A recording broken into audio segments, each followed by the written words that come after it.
श्री स्वामी समर्थ. बघा भरपूर असा भात उरलेला आहे, जास्त झालता, त्याच्यामुळं आपण आज याला मस्त असा फ्राईड राईस बनवणार आहोत, जे की सगळेच आवडीने खातील. तर त्यासाठी बघा पत्तागोबी बारीक कट करून घेतली, शिमला बारीक कट करून घेतलेले आहे, अद्रक बारीक कट करून घेतलेला आहे.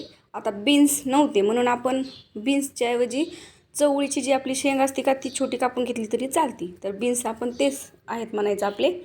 लसूण कट करून घेतलेला आहे, tomato sauce, red chilli sauce आणि सोया सॉस घेतलेला आहे.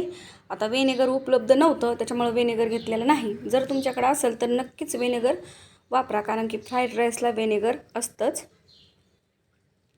तर आता आपण मस्त 2 पळ्या तेल टाकून घेऊ. तर कढई गरम झाली की लगेचच बारीक कट करून घेतलेला भरपूर असा बारीक कट करून लसूण घ्यायचा आणि बारीक कट करून घेतलेली अद्रक, दोन्हीचं पण प्रमाण थोडंसं जास्तच घ्यायचं, म्हणजे मस्त असा परफेक्ट असा फ्राईड राईस बनतो.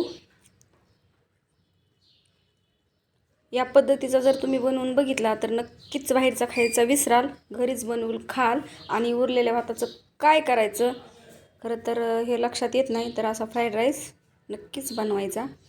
तर आता आपण छोटे छोटे कापून घेतलेले बीन्स टाकून घेऊ, अर्थातच चवळीची शेंग आणि पत्तागोबी शिमला पण लगेच टाकून घ्यायची. आता ह्याला थोडंसं परतून घ्यायचं आहे. जास्त परतायची पण नाही गरज लागत, पण थोडंसं परतून घ्यायचं.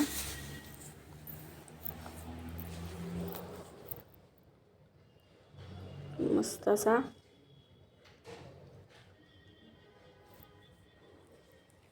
बघा छान असं मऊ झाल्यासारखं तुम्हाला दिसत असेल पहिल्यापेक्षा.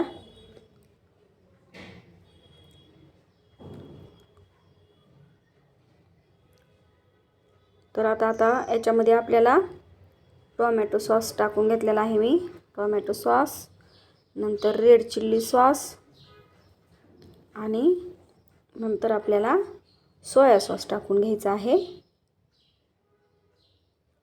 आता याला छान मिक्स करून घ्यायचं.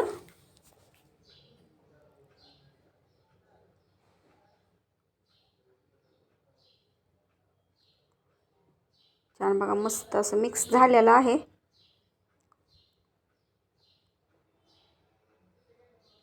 आता आपण जो भात आहे तो याच्यामध्ये टाकून घेऊ. तर आता एवढा पण मला भात नाही टाकायचा, कारण की खूपच जास्त आहे, त्याच्यामुळे थोडासा ठेवलेला आहे त्याच्यातून पण मी. तर मस्त याला मिक्स करून घेऊ. तर पूर्ण एकजीव छान असं मिक्स करून घ्यायचं, म्हणजे त्याचा कलर पण पूर्ण असं सगळ्या मिक्स झाल्यानंतर बदलतो आणि चवीला पण एकच नंबर लागतो. छान असं बघू शकता मिक्स करून घेतला, वरून कोथिंबीर टाकून घेतलेली आहे. एक नंबर असा फ्राईड राईस आपला तयार आहे.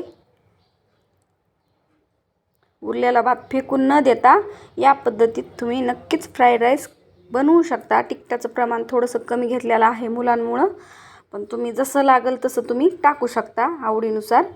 आणि आता भाताला तर मीठ टाकलेलं होतं, त्याच्यामुळं थोडंसं मीठ किंचित टाकलेलं आहे, जास्त मिठाची गरज नाही आहे. आणि व्हिनेगर टाकायला तुम्ही विसरू नका, व्हिनेगर नक्कीच टाका, कारण की उपलब्ध नसल्यामुळं मी टाकलं नाही. पण असा पण एकच नंबर भात फ्राईड राईस मस्त असा झाला होता, बघू शकता तुम्ही. आता मस्त असा प्लेटमध्ये काढून घेऊ. तर गरमागरम असा आपला फ्राईड राईस, तो पण उरलेला भाताचा, न फेकून देता एक नंबर असा लागतो, जे की लहानापासून मोठ्यापर्यंत सगळेच आवडीने खातील. तर नक्कीच अशा प्रकारे ट्राय करा. आणि आपल्या चॅनलला नवीन असाल तर नक्की शेअर करा, लाईक करा, कमेंट करा आणि सबस्क्राईब करायला विसरू नका. मी रोज अशा छान छान रेसिपी टाकीत असते, तर नक्कीच सबस्क्राईब करा. धन्यवाद.